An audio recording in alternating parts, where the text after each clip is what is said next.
মনে রাখবো আব্বা, আমি যত কথাই আমরা বলি, হেদায়েত মূলত আল্লাহর হাতে, পরিবর্তন মূলত কার হাতে? আল্লাহ, আল্লাহর হাতে। এটা নবীজিকে আল্লাহ আগে বলে রাখছে, বন্ধু দাওয়াত দিবেন আপনি, লোক নেবো আমি।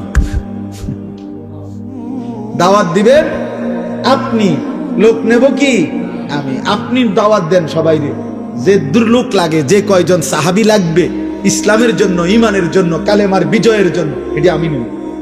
এই জন্য নবীজি আবু বকরকেও দাওয়াত দিছে, আবু জেহেলকেও দাওয়াত দিছে, ওমরকেও দাওয়াত দিছে, আবু লাহাবকেও দাওয়াত দিছে, উসমানকেও দাওয়াত দিছে, উতবাকেও দাওয়াত দিছে, আলীকেও দাওয়াত দিছে, শাইবাকেও দাওয়াত দিছে। আপনি যেই কোনো হুজুর রেজি গায়েন, 8 জন মানুষের নাম বলছি আমি এখন, এই 8 জনই একই বংশের, কোরাইশ বংশের, এক এলাকার, এক মহল্লার। আল্লাহ বলছে, বন্ধু আবু বকরকে আমি নিলাম, আবু জেহেলকে নিলাম না, ওমরকে নিলাম, আবু লাহাবকে নিলাম না, ওসমানকে নিলাম, উতবাকে নিলাম না, আলীকে নিলাম, শাইবাকে নিলাম না। এদেরকে কেন নিলেন? আমার ইচ্ছা। এদেরকে কেন নিলেন না? আমার ইচ্ছা। কার ফয়সালা?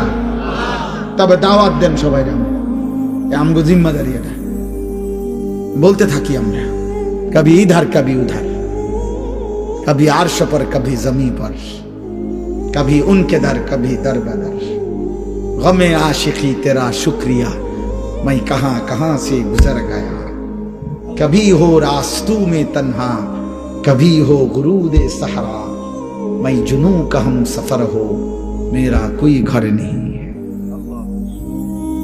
আল্লাহর দিকে যে ডাকে তার কোনো ঘর হয় না, উম্মতের দুয়ারই তার ঘর, তার কোনো হিসাব কিতাব নাই।